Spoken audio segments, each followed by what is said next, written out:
Eh bien, bonsoir à tous, j'espère que vous vous portez bien.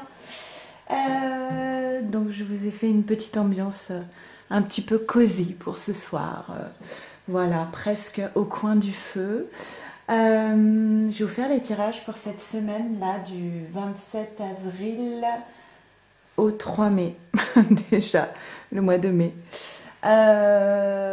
Voilà, je sais que les énergies de cette nouvelle lune ont peut-être un petit peu perturbé les féminines, vu les retours de mails que j'ai eus, surtout de ce qu'on m'a dit mercredi apparemment ça n'a pas... Voilà, le jour de la nouvelle lune et le lendemain de la nouvelle lune, apparemment, ça n'a pas été simple pour tout le monde. Des féminines qui sont allées encore plus loin dans le lâcher prise, donc bravo. Mais aussi des féminines qui remettent totalement en question ce lien. Voilà. Bah oui, c'est un parcours difficile. Mais après, bon, vous verrez qu'on passe par des phases, des hauts, des bas. Selon les lunes aussi beaucoup. Et puis bon voilà, je pense que là les énergies sont déjà en train de bien remonter. Donc je vous souhaite qu'elles soient très hautes longtemps. Je vais commencer par le tirage pour le masculin. Celui que j'appelle le masculin, donc c'est le deuxième éveillé, pour ne pas dire l'endormi. Le deuxième éveillé au lien. C'est le runner, ce qu'on appelle le runner à la base, celui qui a un petit peu tendance à fuir le lien, qui souvent est de polarité yin. Je vous renvoie à, si je ne me trompe pas, Alexandre Chamereau, qui décrit, je trouve, très bien les polarités yin-yang. Donc on va voir un petit peu ce qu'il en est pour le masculin, qui peut être un homme comme une femme, ok? Et puis, quoi? Je vous préviens, je suis fatiguée, donc la guidance risque d'être un petit peu comme dans du coton, vous voyez. Et puis oui, c'est une guidance d'ordre général qui ne pourra pas parler à tout le monde. Donc prenez uniquement ce qui résonne pour vous. À la base, c'est pour les flammes jumelles, mais ça peut aussi être pour les âmes sœurs ou même couple sans lien d'âme, peu importe. Si vous tombez sur cette vidéo, il y a peut-être un message pour vous, peut-être même toute la guidance pour vous. On va voir un petit peu ce qu'on nous dit. Et si vous voulez une guidance personnalisée, vous m'envoyez un mail à leliendesailes@gmail.com. Ok? Donc c'est parti, on y va pour le masculin. Et comme d'habitude, je fais un petit accéléré, le temps de tirer les cartes.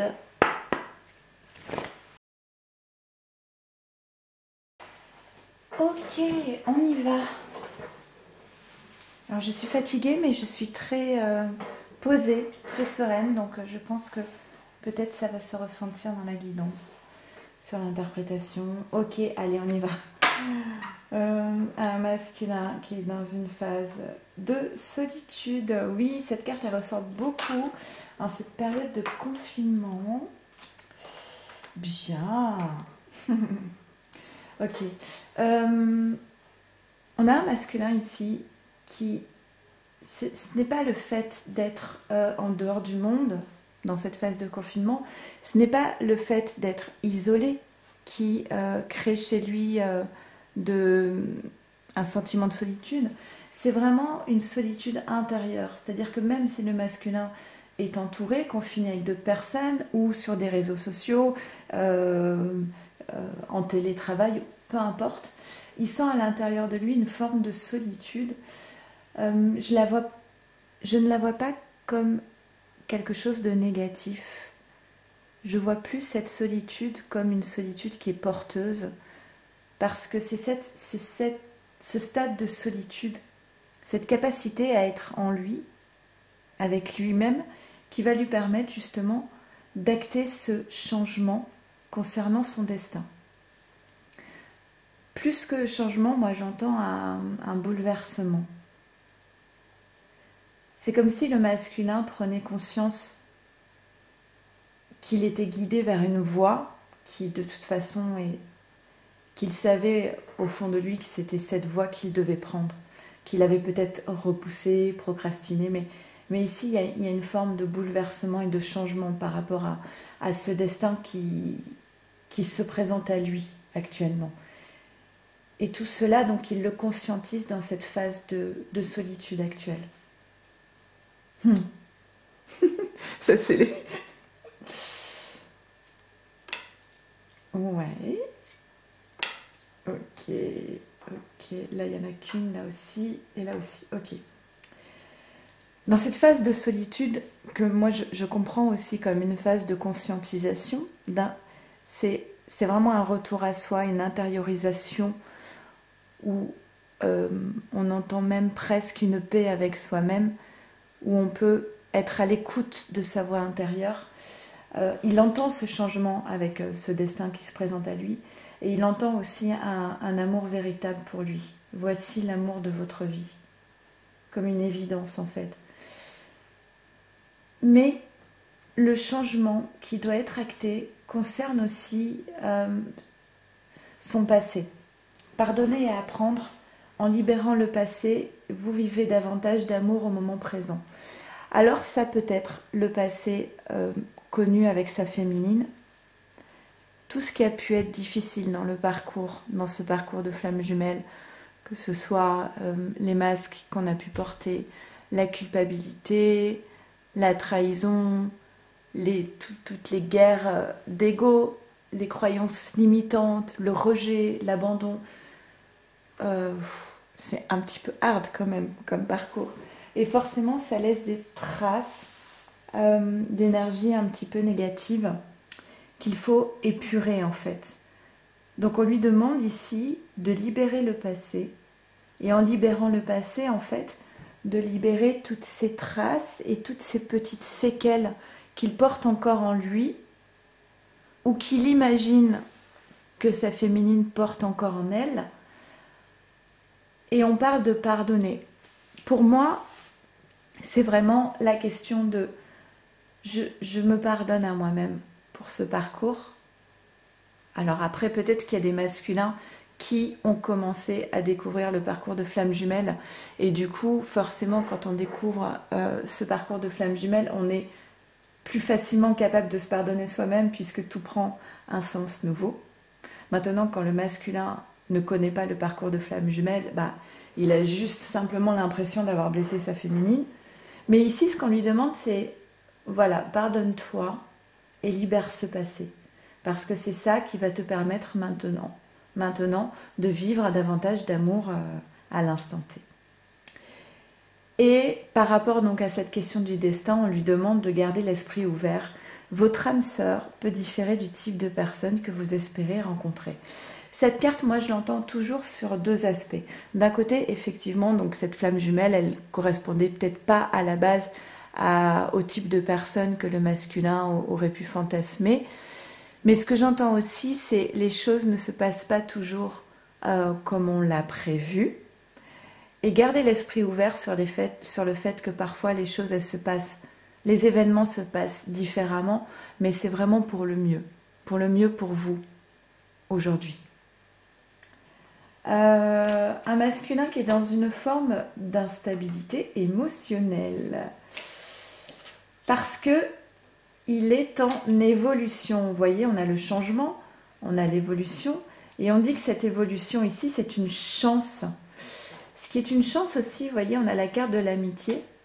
Alors d'un côté, on peut lui dire d'essayer d'être soutenu par des amis, par de la famille, parce que peut-être qu'il est dans une phase un petit peu difficile, éprouvante avec l'instabilité qu'on a ici. Mais l'amitié, c'est aussi la carte de la fidélité, de la loyauté, de la sincérité. On lui dit donc que c'est une chance pour lui, son évolution, d'être sincère, loyal, fidèle, que ça peut être une chance pour lui. Voilà.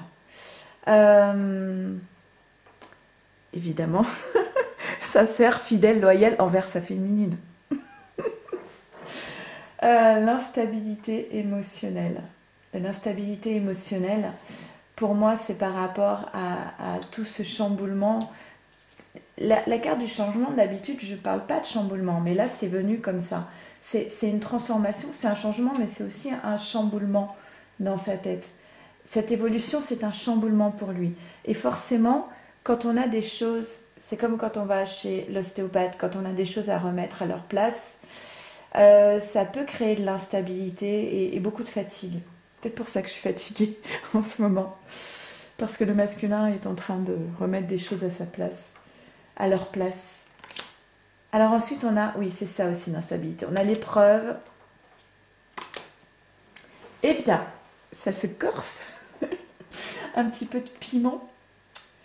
On a l'épreuve qui est là et qui crée de l'instabilité chez le masculin. C'est-à-dire que pour parvenir, vous voyez, pour parvenir, il en a bien conscience hein, dans cette période de solitude. Il prend bien conscience de cet amour véritable. Mais ce qui crée de l'instabilité, c'est qu'il doit passer par-dessus une épreuve pour pouvoir accéder à cet amour véritable. J'espère que vous avez assez de lumière. Hein. J'ai essayé de faire une ambiance un peu cosy, mais il doit passer au-dessus d'une épreuve qui va créer de l'instabilité émotionnelle chez lui pour pouvoir accéder à cet amour véritable. Et on dit que par rapport à cette épreuve, il va lui falloir... Oh là là, mon Dieu, tu as tout mon soutien. Tu sais que je t'aime, tu as tout mon soutien dans cette épreuve. Ok, masculin. Il va lui falloir du courage. À l'image de cette fleur qui pousse dans la roche. Il va lui falloir du courage. Ça va être une lutte intérieure compliquée. Une lutte entre, comme si donc le masculin était scindé en deux personnes distinctes et qu'il est obligé de faire la part des choses entre deux voix qu'il entend en lui-même. D'un côté, la voix de son mental, toutes les croyances limitantes qui vont essayer de le casser dans son élan. Et ça va être tu n'es pas quelqu'un de bien, tu n'es pas capable, tu n'es pas à la hauteur, tu fonces dans le mur. Enfin, tout ce qui peut être un peu pour essayer de le rabaisser en fait. Vous savez, j'entends l'image lui casser les genoux. Ok. Un petit peu violent, mais bon. L'image, c'est vraiment un masculin qui se met debout. Un masculin qui a le courage de se mettre debout et qui est déterminé. Et c'est comme si ces pensées limitantes, cet ego, ces croyances étaient là pour taper dans le genou, pour le remettre à genoux en fait. Mais on a un masculin qui prend le pouvoir ici avec la carte du rebelle. Il prend le pouvoir avec l'aigle, il fait la lumière avec le feu et il brise les chaînes. Pour moi, il a quand même la force et le courage ici, il est déterminé. De toute façon, c'est acté par le changement et l'évolution. J'ai posté un message il y a quelque temps sur la voix de l'âme de Glenn, je ne sais plus. Je vais essayer de vous retrouver ça. C'est intéressant. C'est vraiment faire la part des choses entre ce qui est de la voix de l'ego, les fausses croyances ou de l'âme. C'est Gwen Clapp, la voix de l'âme, et vous trouvez ça sur la chaîne Tistria. Et je pense, voilà, s'il y a des runners qui entendent ici cette vidéo, allez voir cette vidéo qui est vraiment, c'est vraiment passionnant. On explique en fait que l'ego n'aime que ce qui est connu parce qu'il déteste quand le masculin sort de sa zone de confort, comme le rebelle. Il déteste les rebelles. Donc il préfère un masculin soumis, qu'on peut contrôler, maîtriser dans des croyances limitantes, à le rabaisser un petit peu et surtout pas bouger. Voilà, ça c'est la voix de l'ego. Et après il y a la voix de l'âme, avec toute la créativité, créer sa propre vie, prendre le pouvoir sur sa vie et respirer à plein poumon. Très intéressant comme vidéo. Ok, ensuite, pour pouvoir acter ce changement, cette évolution, vous voyez, le pardon, il sort 2 fois.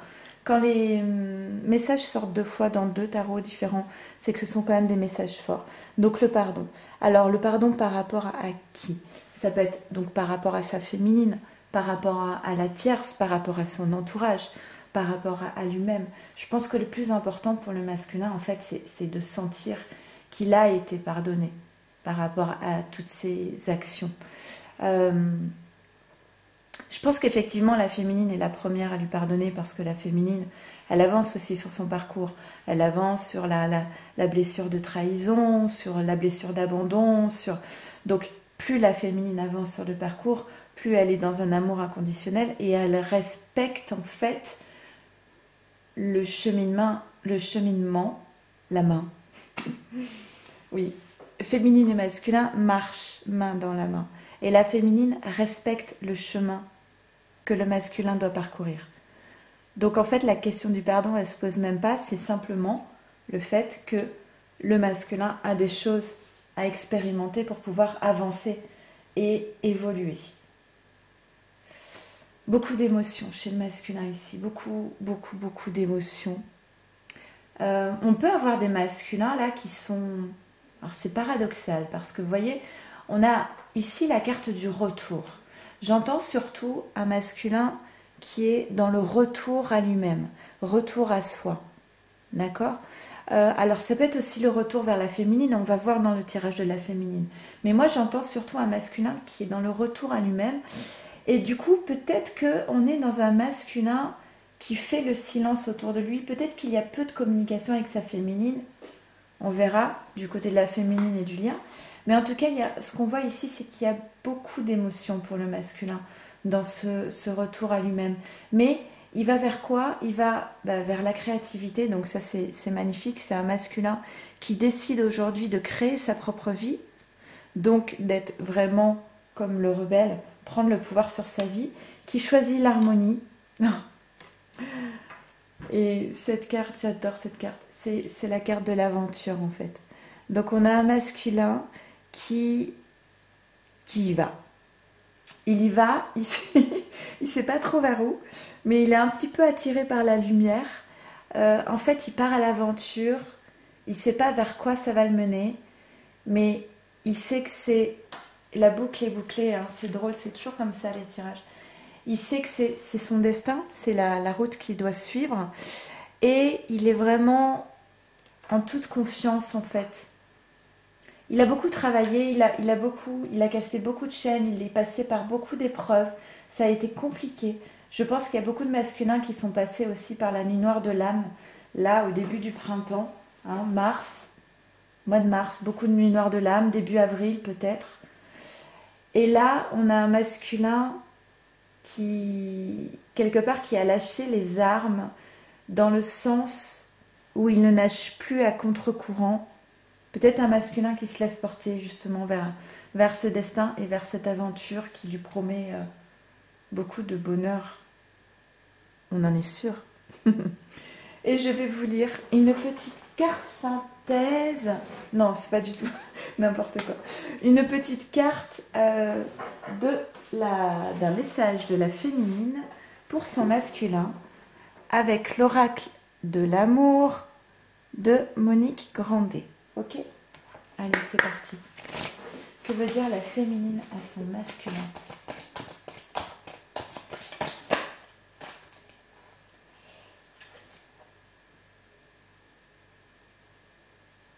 Ok, bah écoutez, c'est drôle. Je la trouve magnifique cette carte. C'est la déesse et le guerrier. Ça me fait sourire quand même, parce que les féminines, ça fait quoi? Un peu plus d'un mois que je vous appelle déesse. Hein, et là, on a le guerrier, et c'est vraiment le sentiment que j'avais ici, d'un masculin qui s'est beaucoup battu quand même contre lui-même, pour qui il a fallu peut-être beaucoup de courage. Beaucoup de courage. Et je vais vous lire cette carte, donc c'est la numéro 14, qui vous dit... Le guerrier connaît l'effort. Ouais. Il a pour habitude de mener l'assaut. Parce qu'elle brille comme un diamant, la déesse rayonne et révèle ses joyaux. La déesse et le guerrier sont attirés l'un par l'autre. Ils se célèbrent mutuellement et se font roi et reine. Au premier effleurement de peau, le guerrier sait. Nul besoin de mener un combat. Devant la déesse, il baisse la garde et la contemple comme un bijou étincelant. Sa douceur naît dans l'acceptation du mystère de la féminité. De son côté, sous les doigts du guerrier, la déesse tressaille. Sa virilité martiale lui fait presque peur. Elle pourrait si vite la blesser. Mais au plus profond d'elle, cette force apparaît à ses yeux comme une vigueur bienheureuse. La déesse et le guerrier savent conjuguer féminité et masculinité. Ils sont libres. En choisissant cette carte, tu as sans doute réveillé des instincts cachés. Car parfois tu plonges dans l'amour comme dans un combat. Mais aucune victoire particulière ne semble t'attendre. Tu te demandes alors si tu dois choisir entre la guerre et la paix. Saisis pleinement ce qui se joue dans ce scénario. Masculin, est-ce que tu choisis la guerre ou est-ce que tu choisis la paix? Résiste de toutes tes forces à donner des coups d'épée affaiblissant l'amour. S'emporter, c'est oublier que certains fantômes vivent en toi et que parfois ils gagnent. Et oui, les fantômes qui vivent en toi, toutes les fausses croyances, l'ego, les conflits, c'est vraiment dingue, hein. Les conflits font partie de la nature humaine. Te parer d'un bouclier indique peut-être que le conflit approche. Néanmoins, lorsque tu es dominé par ton agressivité, ton masculin se transforme en chasseur au torse bombé, traquant sa proie, et ton féminin devient une diablesse pleine d'émotions négatives. Chacun se destine à une mort prochaine en ignorant qu'ainsi il prend le risque de se retrouver seul au monde. Si tu osais plutôt l'appétit qui gît en toi, si tu te transformais en loup ou en louve, bondis, mordis, suis ton rêve de plaisir, vois comme ta bouche sauvage a envie de rire à pleines dents et de déguster l'autre. Ose tout de toi, le guerrier et le tendre, la déesse et l'amazone. Garde grand ouverts les yeux de ta conscience. Les jeux de l'amour peuvent être pleins de fantaisie. La déesse et le guerrier aiment jouer, tandis que la femme ressent, capte et voit. L'homme choisit l'action. À deux, ils sont complets. Je vous souhaite une belle soirée et j'enchaîne avec le tirage pour la féminine. À tout de suite.